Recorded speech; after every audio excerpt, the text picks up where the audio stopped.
Bismillahirrahmanirrahim. Assalamualaikum warahmatullahi wabarakatuh. Saya Sinta Dewi Suciati, calon guru penggerak angkatan 11 dari SD Laboratorium UPI Kampus Cibiru. Kali ini saya akan mewawancarai Ibu Kepala Sekolah TK kita, yaitu Ibu Dewi.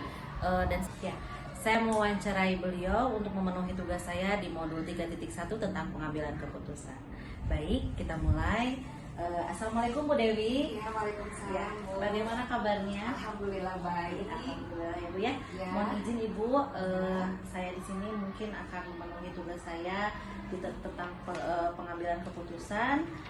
Mungkin ada beberapa pertanyaan yang ingin saya sampaikan sama Ibu. Mudah-mudahan Ibu berkenan ya. Oke. Pertanyaan pertama, Ibu, selama ini bagaimana Ibu dapat mengidentifikasi kasus-kasus yang merupakan dilema etika atau bujukan moral?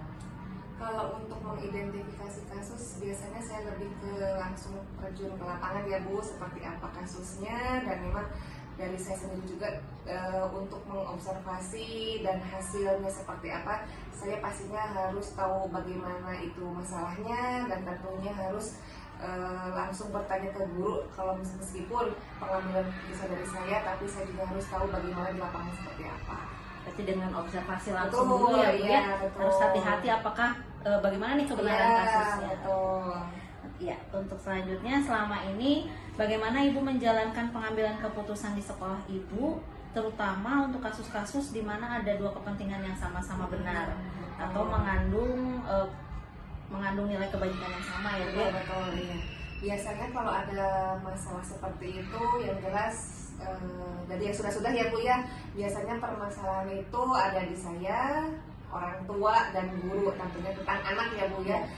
Contohnya seperti saat ini dilema itu biasanya orang tua yang akan menghadapi masuk sekolah dasar di tahun depan. Jadi mungkin orang tua ini melihat dari kesiapan anaknya seperti apa, dan tentunya orang tua ini minta pendapat, minta hasil perkembangan selama di sekolah seperti apa, dan tentunya ketika saya sebelum mengambil keputusan, saya alangkah baiknya juga harus melihat anaknya seperti apa. Saya membantu dengan ibu guru, tolong dibantu sejauh mana nih perkembangan anak akan melanjutkan ke SD seperti itu. Berarti ada ya latar belakangnya gimana? Betul, nih, ada, iya betul. gitu. Dan tentunya orang tua kan tidak bisa memutuskan sendiri juga. Saya juga sebagai kepala sekolah tidak bisa memutuskan sendiri. Saya juga harus tanya ke ibu guru dan orang tua di rumah seperti apa, di kelas juga sejauh mana, seperti itu. Selanjutnya Bu, langkah-langkah atau prosedur seperti apa yang biasa Ibu lakukan selama ini? Kalau untuk prosedur seperti itu, biasanya saya ada monet ke guru, terus berkala juga seperti itu. Ada langkah-langkah prosedur yang tadi Nah, itu iya, ya Bu ya? betul, dan rutin dilakukan. Lalu selanjutnya, hal-hal apa saja yang selama ini merupakan tantangan dalam pengambilan keputusan pada kasus-kasus dilema etika? Pasti ada tantangannya ya Bu ya? Iya, tantangannya. Kalau sebagai kepala sekolah, kalau misalkan mengambil keputusan nih Bu ya, saya juga lebih istilahnya meminta pendapat, mendengarkan pendapat guru seperti apa. Jadi ketika memang guru A seperti ini, guru B seperti ini, saya menjadi kesimpulannya gitu ya. Alhamdulillah sejauh ini ibu guru bisa menerima keputusan saya juga menerima ya berbagai pendapat dari ibu guru gitu. Berarti nggak semata-mata diambil sendiri ya, ya, dulu fakta-fakta di lapangan seperti apa, guru-guru bebas berpendapat, tetap saya kesimpulannya di saya. Oke, nomor selanjutnya, apakah Ibu memiliki sebuah tata kelola atau jadwal tertentu dalam sebuah penyelesaian kasus dilema etika? Lalu apakah Ibu langsung menyelesaikan di tempat atau memiliki sebuah jadwal untuk menyelesaikannya? Bentuk dan prosedurnya seperti apa itu? Biasanya kalau misalkan ada seperti itu, saya ada jadwal ya Bu ya. Kalau untuk monet cuma ada jadwal 2 minggu, 3 minggu. Nah kalau untuk secara itunya memang rutin ada 2 minggu, 3 minggu ada. Biasanya dengan kasus ini Bu, evaluasinya guru pendamping khusus gitu. Jadi memang kita baik guru pendamping, guru yang inti juga. Biasanya kan guru inti evaluasi pembelajaran ya. Namun kalau yang berkebutuhan khusus, apa nih yang sekiranya kekurangan kita untuk anak tersebut? Biasanya kan orang tua ada sharing ya Bu ya. Biasanya hasil terapisnya seperti apa, selalu dikomunikasikan dengan guru dan guru pendamping.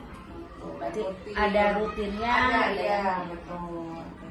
Oke, adakah seseorang atau faktor yang selama ini mempermudah ibu, membantu ibu dalam pengambilan keputusan setiap kasusnya?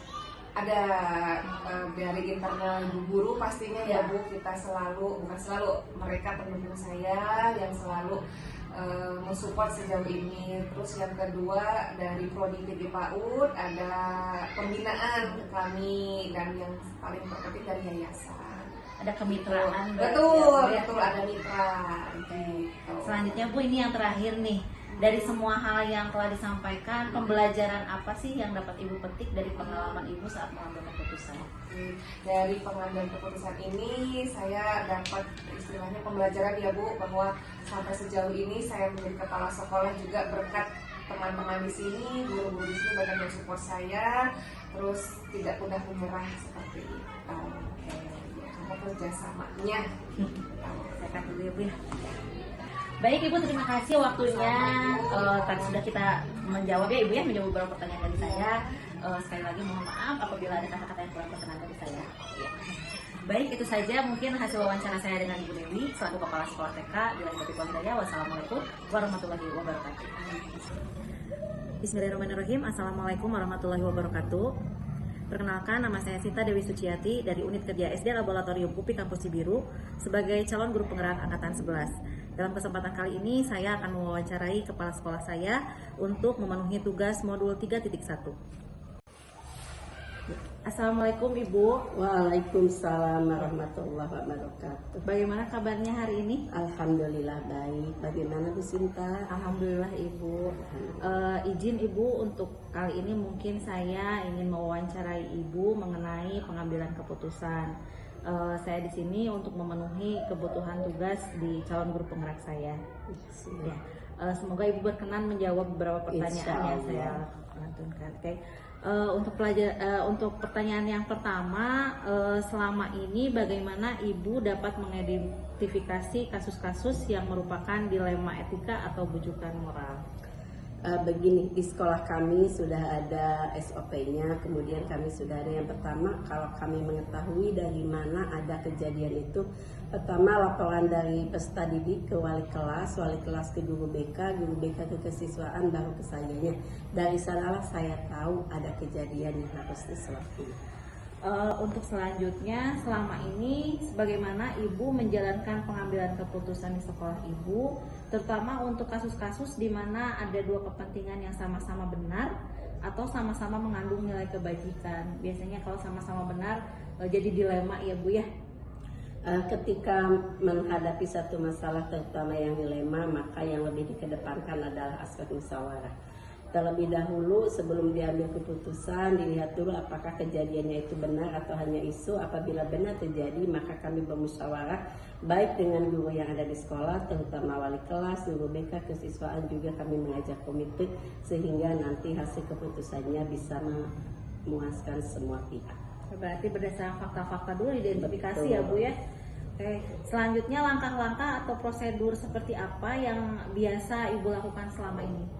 Itu tadi prosedurnya. Yang pertama kami cross check dulu apakah kejadiannya benar atau tidak. Kemudian kami memanggil, kalau benar-benar itu terjadi maka kami bermusyawarah antar wali kelas, guru BK, kesiswaan, juga komite untuk menangani hal tersebut. Berarti ada kolaborasi antara stakeholder di sekolah ya Bu ya. Oke, kemudian hal-hal apa saja yang selama ini Ibu anggap efektif dalam pengambilan keputusan pada kasus-kasus dilema etika Bu? Yang pertama mungkin untuk pengambilan keputusan efektif tadi tetap kami tekankan adalah aspek musyawarah. Karena dengan musyawarah, dengan berbagai pertimbangan dari semua pihak, akan lebih tepat di dalam mengambil keputusan. Keputusan tidak datang dari pimpinan, akan tetapi keputusan itu berdasarkan masukan pertimbangan dari semua stakeholder yang ada di sekolah. Berarti subhanallah ya, mendengarkan masukan-masukan juga ya Bu ya.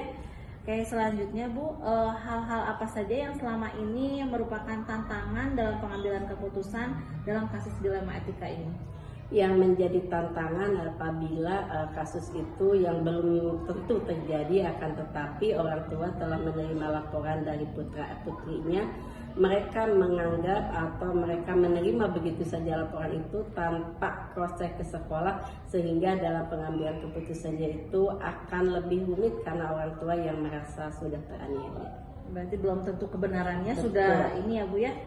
Oke, kemudian apakah Ibu memiliki sebuah tata kelola atau jadwal tertentu dalam sebuah penyelesaian kasus dilema etika ini? Apakah Ibu langsung menyelesaikan di tempat atau memiliki sebuah jadwal untuk menyelesaikan?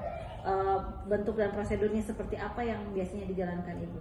Untuk setiap kasus atau setiap masalah kami punya SOP, kemudian punya timnya juga. Salah satunya adalah tim kekerasan, penanggulangan kekerasan terhadap peserta didik. Dari tim itu ada SOP-nya. Maka ketika terjadi satu masalah, kita lihat SOP-nya harus seperti apa yang kita ambil tindakannya. Ketika SOP-nya sudah dijalankan, diterapkan, itu tadi kami ambil keputusan secara tepat berdasarkan musyawarah, baik dengan orang tua siswa, kemudian dengan komite juga, apalagi terutama dengan guru yang ada di sekolah. Oke. Selanjutnya Bu, adakah seseorang atau faktor-faktor apa yang selama ini mempermudah atau membantu Ibu dalam mengambil keputusan dalam kasus-kasus dilema etika? Ada, kami punya ahli yang sudah bekerja sama dengan sekolah dan komite yang sangat membantu dan respect terhadap segala permasalahan yang ada di sekolah, sehingga pengambilan keputusan itu dirasa lebih mudah. Berarti ada ya Bu ya yang dilibatkan dalam pengambilan keputusan ini. Oke, yang terakhir Bu, dari semua hal yang telah disampaikan, pembelajaran apa yang dapat Ibu petik dari pengalaman Ibu saat mengambil keputusan di dilema etika? Yang pertama, cross check terlebih dahulu. Yang kedua, ambil keputusan berdasarkan musyawarah yang ada dengan semua tim yang ada di sekolah. Juga libatkan tim ahli dan komite. Oh, ya berarti ada ya